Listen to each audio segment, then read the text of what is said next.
Now, despite the South African government and the US trying to mend their relationship following allegations that Pretoria has been arming Russia in the war against Ukraine, the South African Communist Party is calling for the US ambassador to South Africa, Reuben Brigety, to be expelled. It says his allegations that the country supplied arms to Russia are tantamount to destabilising the country, making it a national security threat. Just last week, you'll recall that Brigety claimed that this took place when a vessel docked in Simonstown in December. At the same time, questions have been raised about the possible implications that could occur around such controversial utterances. To unpack this further, we're joined by Martin Iwi from the Institute for Security Studies. A very good morning to you. Welcome to Newzroom Afrika. I mean, we know that the U.S. ambassador to South Africa has since apologized for his public remarks and expressed his gratitude for being given the opportunity to correct any of the misimpressions. Calls are now being made for his expulsion by the SACP. They say that his allegations are tantamount to destabilizing the country and amount to a national security threat. How possible is that? Well, yeah, it depends on how the government sees it. These things, such allegations can have far-reaching implications.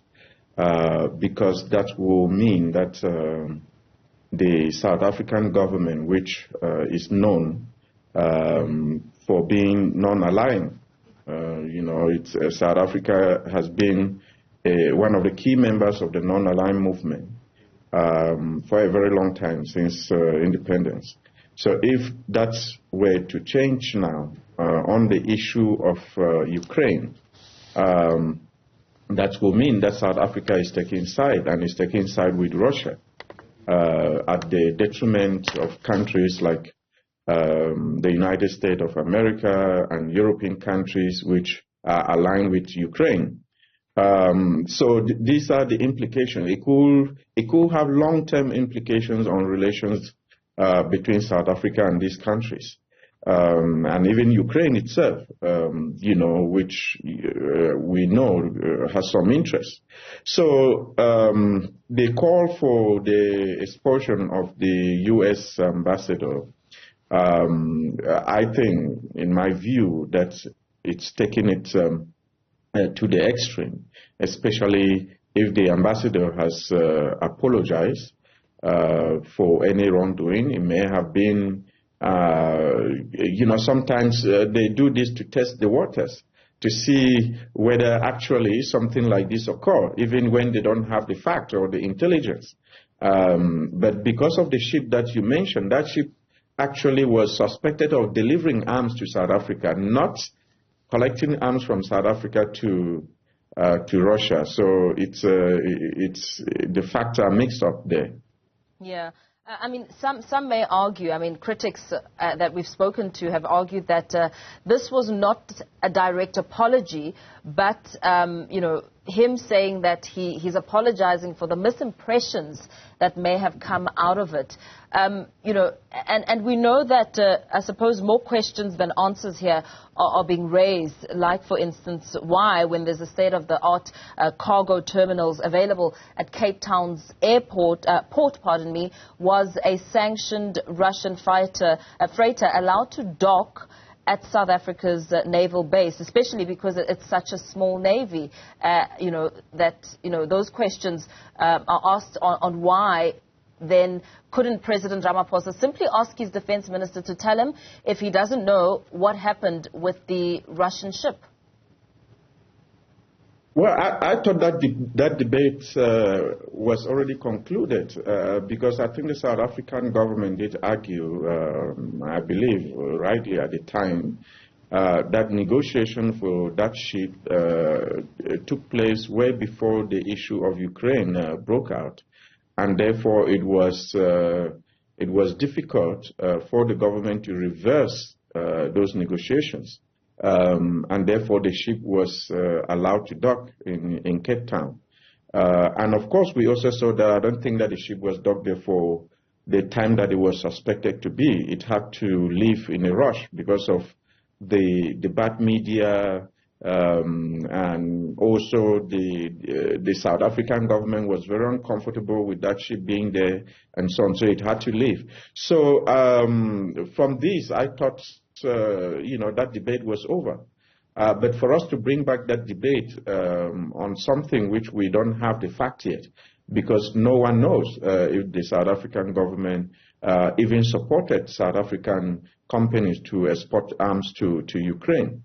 There are absolutely no facts. But we've seen these kind of allegations also being made against countries like China, that they have been sending arms to Russia and so on. We've not seen the fact. We've not seen the type of arms, because if you make such an allegation, you should also be able to tell us what kind of arms, how they were delivered, when they were delivered, and all of those things, because the intelligence should be able to give you this fact. So for this particular case, to make such allegations without the fact, again, for me, I thought they were just testing the waters to see whether something like that could have happened. And then they are using this ship, as the basis for their argument. The ship was suspected at the time for bringing arms, not collecting arms from South Africa to Russia, or loading arms in the ship to Russia. We did not see that. If it at all it took place, the facts are not there. Yeah. So, but I believe that the investigation are still on. They have not been conclusive. So let's see what will come out. Maybe some other stuff happened when the ship was docked in Cape Town that we don't know. But only when the whole truth, when intelligence give us exactly what happened, then can we draw conclusions.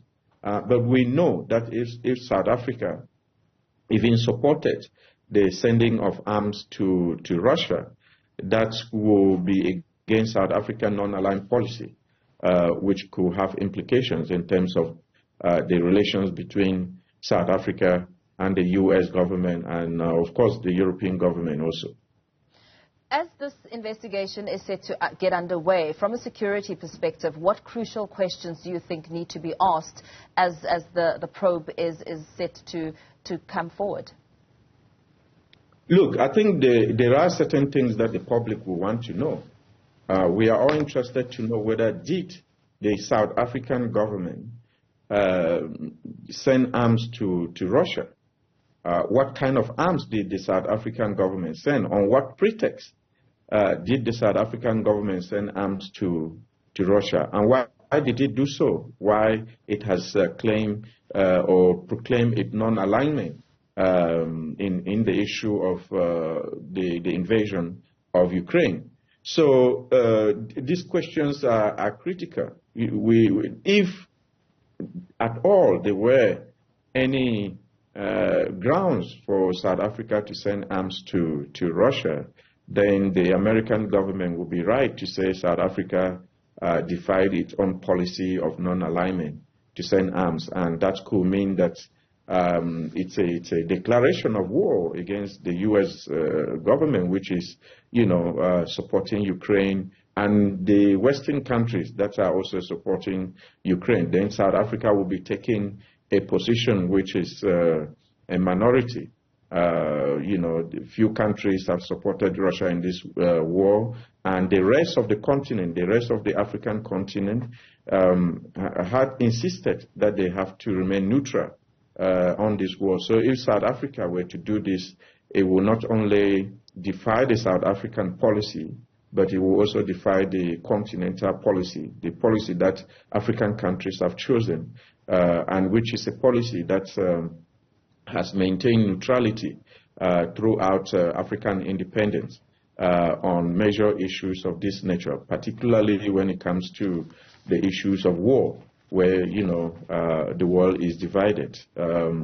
We don't have resources to be able to take side, and we've also, and I think that position of non-alignment is a very, very responsible one that has given us that moral standing throughout history.